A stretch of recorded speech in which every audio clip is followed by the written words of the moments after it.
I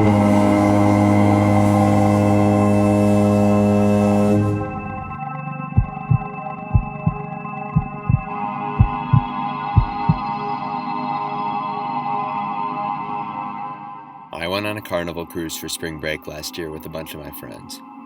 One of my friend's parents, who were completely loaded, were paying for me and like 7 of my friends to go on a Caribbean cruise for 5 days.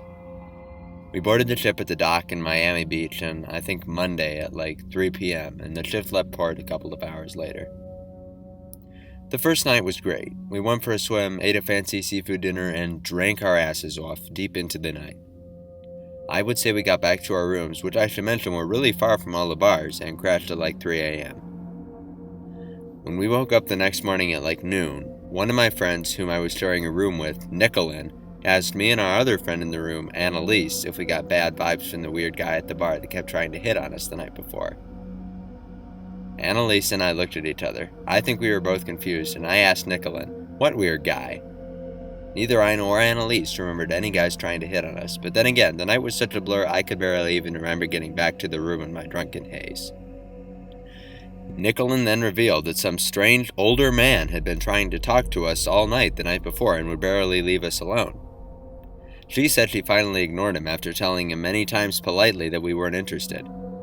To be honest, I was shocked that I didn't notice something like this, so I must have been out pretty bad.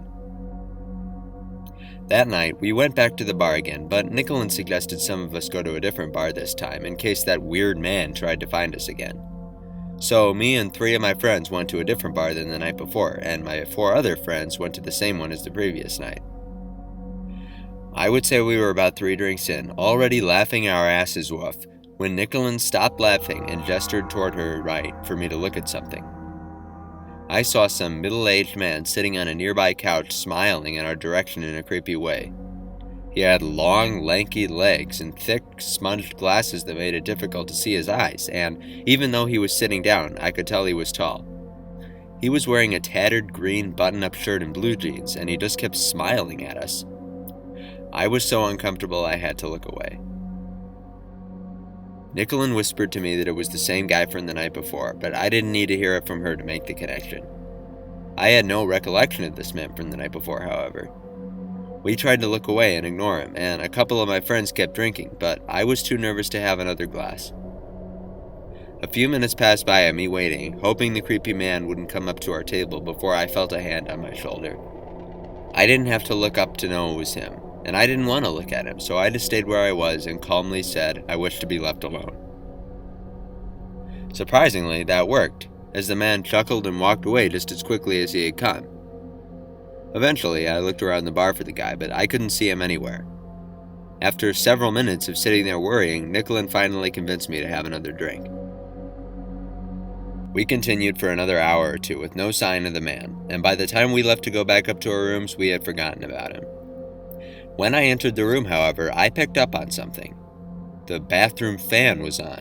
I knew because I could hear it running from where I was standing. I knew I was the last one to take a shower before we left our room to go to the bar earlier that night, and I always turn off the bathroom fan before I leave my house, so I was surprised I wouldn't have remembered to. I asked Nicolin and Annalise if they had been in the bathroom after me before we left the room, but they both said no. I was suspicious, but I eventually arrived at the conclusion that I had probably just forgotten to turn off the fan before we had left the room. And I went to bed because I was exhausted besides. I fell asleep almost immediately, but when I awoke it was still dark. I checked my phone to see that it was still 3:30 in the morning. I had only been asleep for about an hour, if that. I wasn't sure if I had woken up to a noise, but I had to go to the bathroom pretty bad, so I guessed it was just that and got up to go to the bathroom. I should mention the bathroom in our room was one of those ones that has one room for the sink and another for the toilet and shower, kind of like some hotel suites. I slid open the sliding door to the part of the bathroom with the sink and walked over to the door to the toilet. I stopped short of the door, however, when I heard the sound of the shower curtain rustling, and before I even had time to react, the door opened and the nightlight provided just enough light for me to see the man from the bar emerging from the bathroom with his index finger on his lips, as if to shush me. I screamed so loud I think I woke up the entire floor. Then, everything went black. I woke up in my bed to the sight of multiple security guards, a doctor, all 7 of my friends, and a throng of people outside the door to our room in their pajamas.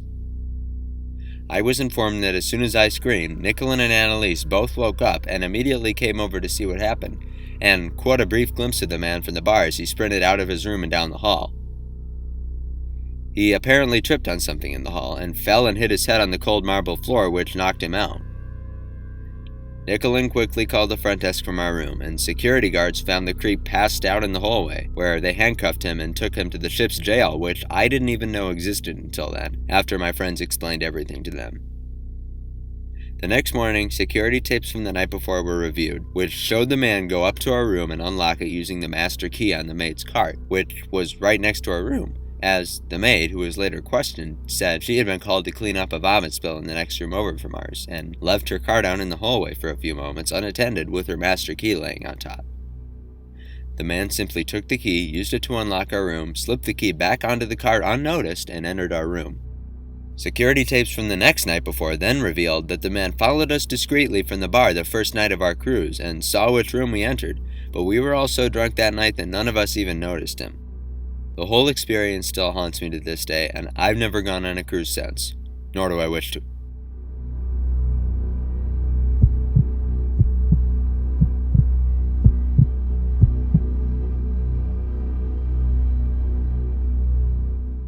My family and I went on a princess cruise in the South Pacific last summer. It was me, my wife, and 2 kids. The cruise was long, over 2 weeks, but I figured it would be a good time to relax and take a break from work. The first few days were pretty uneventful. We would lounge around on the deck, go swimming, and my kids would go on the water slides or go rock climbing while my wife and I played tennis or drank at one of the ship's many bars. Sometime toward the end of our first week on board, we got the idea for our whole family to play putt-putt golf on the ship's impressive mini golf course. The course was pirate-themed, so there were a bunch of big pirate and parrot props and ropes all over the place. At one point on the course, however, we reached a dark tunnel with color-changing lights and a bridge that went over some small creek-looking thing. It was one of those holes where the ball lands in a hole, then travels through an underground passage to another hole where you then collect the ball. I was always the last one out of the 4 of us to putt, because I'm terrible at golf, so it always takes me like 10 putts to hit the ball into the little hole. I finally got it into the first hole. So I walked down to the tunnel and crossed the bridge to get to the other hole where the ball came out. The ball wasn't there, though. I figured it would get there in a few seconds, but it never did, so I thought maybe the ball got stuck towards the top of the chute. I called to my wife and kids, who were waiting for me at the end of the tunnel, that I was going back to look for the ball and to wait for me. I got to the hole I had hit the ball into, and I was able to see that the ball was indeed stuck at the entrance to the chute, and when I bent down and stuck my hand into the chute to pull out the ball, I realized it was being blocked by some swamped object. I pulled out the object along with the ball and was mortified when I realized the object was a human finger. I knew it wasn't fake because it just felt too much like human skin to not be real. Somehow the finger hadn't obstructed the ball when my wife and kids were taking their turns, however. Just then, while I was still bent down examining the finger, I heard the sickening sound of my wife screaming at the other end of the tunnel.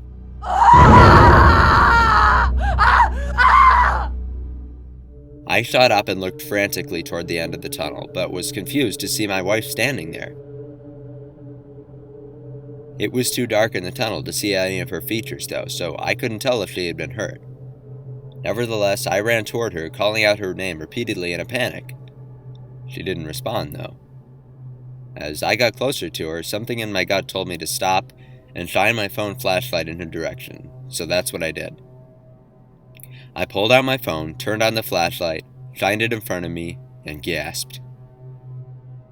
There was a huge guy standing at the end of the tunnel, with long hair, which must have been why I mistook him for my wife. He was holding something behind his back. Looking back, I'm sure it was a weapon, but I didn't have time to look, because just then, I noticed 2 more people hiding in the corners of the tunnel behind some fake bushes. When they began emerging from the bushes and coming toward me, that's when I ran back the way I came. Not looking back once, and surprisingly not dropping my phone on the way out. I screamed my wife's and kids' names so loud I think half of the people on the deck turned to stare at me, But I didn't care, and thank goodness I heard my wife's voice from not too far away, and I ran to her as soon as I saw her and the kids crouched down, hiding behind some crate props on the golf course. When I got to them, my kids were crying and my wife was shaking in fear, describing the man to me I had witnessed and asking if he was anywhere to be seen. I said no, and we all got up and made our way as fast as we could off of the golf course into our stateroom, where my wife had to lie down for about 5 minutes before she could pull herself together enough to explain to me what had happened. Apparently, when I bent down to examine the hole where the golf ball was stuck, my wife saw the man I had seen come out of nowhere holding what she thought was a knife. In reaction to this, she screamed and ran with the kids to hide. Apparently, the man must have noticed me after that, which is why he just stood there waiting for me. For some reason, it took us until we were back in our room talking about it to think to report the incident to the ship's security, and of course, by the time a group of security guards got to the tunnel to investigate, there was no sign of anyone, and the finger was gone as well. Now there was no concrete evidence, and when security checked the records of all the ship's passengers and let me see pictures of the passengers, none of them looked like the men I had seen. As far as I know, the men were never caught, nor was the person whose finger was lost. I now believe that the finger was planted there by one of those men as some sick way of scaring an innocent person like me, and I'm glad I didn't stick around to find out what those men had in store for me and possibly my entire family. The rest of the voyage was normal, aside from the fact that none of us could get the incident out of our heads, and we were thinking about it even after we got off the ship. It still haunts me to this day, and my family doesn't usually like to talk or think about it, as it was an unpleasant and truly horrifying experience.